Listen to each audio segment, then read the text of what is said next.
Hello दोस्तों। आज मैं 2005 की एक थ्रिलर ड्रामा मूवी एक्सप्लेन करने जा रहा हूँ जिसका नाम है मोलिसा पी। तो चलिए शुरू करते हैं। मूवी की शुरुआत में हमें मोलिसा नाम की एक शर्मीली लड़की दिखाई गई है। मोलिसा एक छोटी लड़की है और वो अपनी माँ डारिया और दादी एल्विरा के साथ रहती है। एल्विरा को सिगरेट पीने की बुरी आदत है और वो लंबे समय तक बीमार रहती है। मेलिसा अपनी माँ से ज़्यादा बात नहीं करती, लेकिन वो अपनी दादी के बहुत करीब है। आज मेलिसा बहुत खुश है क्योंकि आज डैनियल नाम के एक लड़के ने मेलिसा को अपनी पार्टी में आमंत्रित किया है। डैनियल स्कूल का सबसे लोकप्रिय और अमीर लड़का है और मेलिसा को उस पर लंबे समय से क्रश है। मेलिसा अपनी दोस्त मैनुएला के साथ डैनियल के घर पर पार्टी में जाती है, लेकिन वो डैनियल से बात करने की हिम्मत नहीं जुटा पाती। ऐसी ही एक पार्टी में एक लड़का मेलिसा को पानी में धकेल देता है, लेकिन मेलिसा तैरना नहीं जानती थी, इसलिए वो डूबने लगती है। ये देखकर डैनियल पानी में कूद जाता है और मेलिसा को पानी से बाहर निकालता है। डैनियल फिर मेलिसा को अपने पिछवाड़े में ले जाता है जहाँ से समुद्र दिखाई देता है। डैनियल मेलिसा से उसके परिवार के बारे में पूछता है तो मेलिसा बताती है कि उसके पिता एक इंजीनियर हैं और वे हमेशा देश से बाहर रहते हैं। इस बारे में बात करते हुए डैनियल को पता चलता है कि मेलिसा उसे पसंद करती है। डैनियल इसका फ़ायदा उठाता है और वो मेलिसा के साथ वहाँ पर रोमांस करता है और रोमांस करने के बाद वो उसे वहीं धकेल देता है। वो उसे वहीं अकेला छोड़ देता है। मेलिसा को बहुत बुरा लगता है। उस दिन के बाद कई महीने बीत जाते हैं और इन सभी महीनों में डैनियल ने मेलिसा से मिलने के अलावा उसे कभी फ़ोन भी नहीं किया था, लेकिन फिर भी मेलिसा डैनियल के प्यार में पागल हो रही थी। कुछ ही दिन में स्कूल खुल जाता है। यहाँ भी मेलिसा डैनियल का ध्यान आकर्षित करने की कोशिश करती है, लेकिन कोई फ़ायदा नहीं होता। फिर मेलिसा अपनी दोस्त मैनुएला के साथ बार में जाती है जहाँ डैनियल भी अपने दोस्तों के साथ आया था। डैनियल मेलिसा को देखकर पहचान जाता है और उसे अपने दोस्तों से मिलवाता है। मेलिसा को ये देखकर अच्छा लगता है। इसके बाद डैनियल मेलिसा को अपने घर ले जाता है और वहाँ उसे बहकाना शुरू कर देता है। फिर वहाँ दोनों इंटीमेट हो जाते हैं। इस बीच मेलिसा डैनियल से कहती है कि वो उससे प्यार करती है, लेकिन डैनियल ये सुनकर मेलिसा का मजाक उड़ाता है और उसके प्यार को ठुकरा देता है। अब ये दूसरी बार था जब डैनियल ने मेलिसा का अपमान किया। अब मेलिसा फैसला करती है कि वो एक मासूम लड़की बनकर नहीं रहेगी, बल्कि वो भी डैनियल की तरह बन जाएगी और अपनी खुशी के लिए दूसरों को दुख पहुंचाएगी। यहाँ मेलिसा के माता पिता फैसला करते हैं कि उसकी दादी को नर्सिंग होम में रखा जाना चाहिए क्योंकि उसके दिल की हालत बिगड़ रही थी। फिर डारिया और मेलिसा एलिवेरा को नर्सिंग होम में छोड़ने जाती हैं। मेलिसा इस बात से बहुत खुश भी नहीं थी क्योंकि वो अपनी दादी के बहुत करीब थी। दोनों उसे वहीं छोड़कर घर लौट जाती हैं। डारिया मेलिसा से बात करने की कोशिश करती है, लेकिन मेलिसा उससे बात नहीं करना चाहती। अगले दिन से मेलिसा खुद को बदलने की ठान लेती है। वो मैनुएला के साथ एक कैफ़े में जाती है और दूर बैठे एक अनजान आदमी को इशारा करती है। वो ऐसा काफ़ी देर तक करती है और जब वो आदमी मेलिसा से बात करने के लिए उसके पास आता है तो मेलिसा वहाँ से उठकर बाहर चली जाती है। दरअसल ऐसा करके मेलिसा मैनुएला को दिखाना चाहती थी कि वो कितनी बदल गई है। कुछ दिनों बाद क्रिसमस पर एल्विरा घर लौटती है। मेलिसा को देखकर उसे समझ में आता है कि मेलिसा की ज़िंदगी में कई समस्याएं चल रही हैं। वो चुपके से डारिया को इसके बारे में बताती है, लेकिन डारिया कहती है कि ऐसा कुछ नहीं है और इसी तरह कुछ और दिन बीत जाते हैं और एक दिन मेलिसा को डैनियल का फ़ोन आता है। वो उससे कहता है कि वो उसे एक सरप्राइज़ देना चाहता है और वो मेलिसा को अपने घर पर आमंत्रित करता है। डैनियल से इतना अपमान होने के बावजूद मेलिसा उसके घर जाती है। वहाँ डैनियल मेलिसा को बहकाना शुरू कर देता है और उससे अपनी आंखें बंद करने के लिए कहता है। इसके बाद डैनियल का एक दोस्त कमरे में आता है और वो भी मेलिसा को चूमना शुरू कर देता है। दरअसल वे दोनों एक साथ मेलिसा के साथ इंटीमेट होना चाहते थे।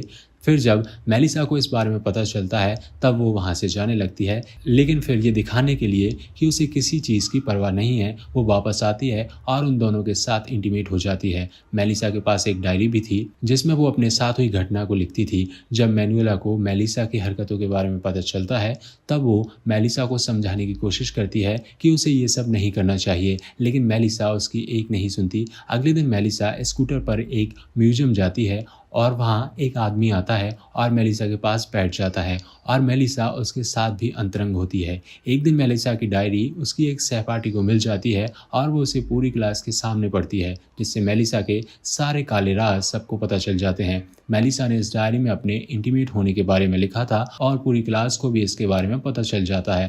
तब मेलिसा गुस्से में अपनी डायरी वापस ले लेती है और वो इसके लिए मैनुएला को जिम्मेदार ठहराती है। मेलिसा ने डायरी में मैनुला के लिए गलत बातें लिखी थी, जिसे लेकर मैनुला को बुरा लगता है और मेलिसा उससे दोस्ती तोड़ देती है। सबको दिखाने जाती है कि वो पूरी तरह बदल गई है, छोटे कपड़े पहनने लगती है। अगले दिन मैनुला उससे मिलने आती है, लेकिन मेलिसा उससे बात नहीं करती। मेलिसा की क्लास में मार्को नाम का एक लड़का भी था और वो मेलिसा को पसंद करता था, लेकिन वो आज तक मेलिसा से बात भी नहीं कर पाया था। आज वो मेलिसा के पास जाने की हिम्मत करता है, लेकिन तभी मेलिसा को डैनियल का फ़ोन आता है।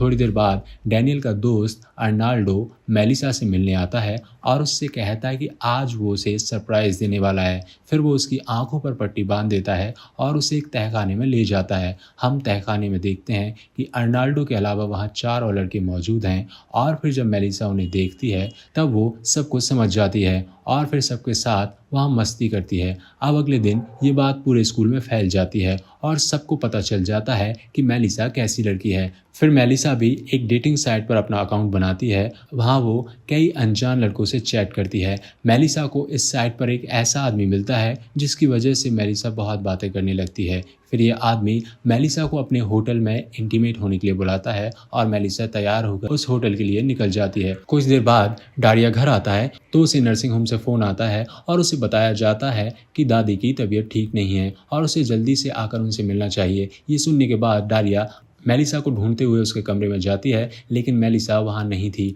डारिया को मेलिसा के कमरे में उसकी डायरी मिलती है और वो उसे नर्सिंग होम ले जाती है, जहाँ वो डायरी गिरने लगती है और डारिया को अपनी बेटी के सारे राज पता चल जाते हैं और ये सब जानकर डारिया को बहुत अच्छा लगता है। इस बीच एक आदमी आता है और डारिया को बताता है कि दादी मर चुकी है और फिर ये जानकर डारिया वहाँ खूब रोने लगती है। दूसरी तरफ मेलिसा उस अनजान आदमी के पास उसके होटल में पहुँचती है, जहाँ उसके लिए कुछ कपड़े रखे हुए थे। कुछ देर बाद वो आदमी भी वहाँ आ जाता है। ये देखकर उसे बहुत गुस्सा आता है कि मेलिसा ने सभी कपड़ों का मिक्स पहना हुआ है। उसके बाद वो आदमी मेलिसा को बताता है दरअसल ये उस आदमी की कल्पना थी जिसे वो मेलिसा के साथ पूरा करना चाहता था कि वो उसे हंटर से मारे। फिर मेलिसा भी वैसा ही करती है, लेकिन फिर वो आदमी मेलिसा को बहुत ज़ोर से मारना शुरू कर देता है। इससे मेलिसा बुरी तरह डर जाती है और किसी तरह उस होटल से भाग निकलती है। फिर वो घर आती है जहाँ उसकी माँ डारिया उसके बेडरूम में बैठी हुई थी। फिर डारिया मेलिसा को दादी के मरने के बारे में बताती है। ये सुनकर मेलिसा रोने लगती है। उसके कपड़े देखकर डारिया समझ जाती है मेलिसा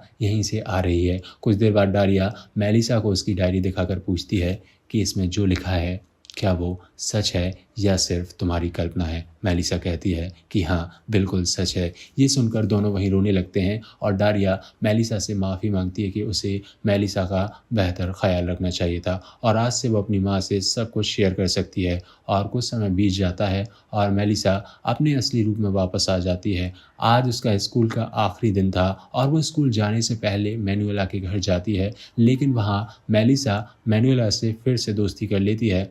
फिर वे दोनों साथ में स्कूल के लिए निकल पड़ते हैं। इधर अर्नाल्डो और डैनियल स्कूल में बहस करते हैं क्योंकि अर्नाल्डो को पता चल गया था कि डैनियल उसकी गर्लफ्रेंड के साथ इंटीमेट हो रहा है और गुस्से में वो डैनियल को थप्पड़ भी मार देती है। मेलिसा और मैनुएला भी वहाँ से गुजर रहे थे। डैनियल मेलिसा को देखने के बाद उसे रोकने की कोशिश करता है, लेकिन इस बार मेलिसा उसकी बात नहीं सुनती और मेलिसा रिजल्ट देखने जाती है और उसे पता चलता है कि उसकी क्लास का एक लड़का मार्को फेल हो गया है और वो भी यहाँ आता है और मेलिसा को अपनी भावना के बारे में सब कुछ बताता है। वो उसे ये भी बताता है कि वो ये स्कूल छोड़कर आर्ट स्कूल में जाने वाला है। उसे मेलिसा पसंद है और मेलिसा के कुछ स्केच भी उसने बनाए हैं। फिर वो मेलिसा को अपने बनाए सभी स्केच दिखाता है, जिसे देखकर मेलिसा को बहुत अच्छा लगता है। वो मेलिसा से पोज देने के लिए कहता है क्योंकि वो जाने से पहले अपना आखिरी स्केच बनाना चाहता था। स्केच बनने के बाद मेलिसा उसे गले लगाती है और फिर मार्को भी यहाँ से चला जाता है। इसके बाद डैनियल मेलिसा के पास आता है और उसे बताता है कि आज उसके घर में एक शानदार पार्टी होने वाली है और वो उसे इस पार्टी में आमंत्रित करता है। मेलिसा शुरू में डैनियल को मना कर देती है, लेकिन बाद में जाने के लिए तैयार हो जाती है। फिर उसी शाम मेलिसा मैनुएला के साथ उस पार्टी में जाती है। वो उसे पार्टी में देखती है कि डैनियल और उसके दोस्त नशे में हैं। फिर थोड़ी देर बाद मेलिसा पिछवाड़े में जाती है और समुद्र में कूद जाती है। हर कोई उसे ऐसा करने से मना करता है, लेकिन फिर भी वो कूद जाती है। थोड़ी देर बाद वो पानी के ऊपर आती है और फिर तैरने लगती है और ऐसा करते हुए वो काफ़ी खुश दिखती है। अब हमें काफ़ी समय बाद एक दृश्य दिखाया गया है यहाँ हम मेलिसा को उसकी माँ के साथ देखते हैं जो दादी की कब्र के पास जा रहे थे। फिर वो दोनों कब्र के पास पहुँचते हैं और वहाँ फूल रखते हैं और फिर डारिया मेलिसा को गले लगाती है, जिससे हमें ये पता चलता है कि अब इन दोनों के बीच अच्छी बॉन्डिंग है और ये फिल्म यहीं ख़त्म हो जाती है।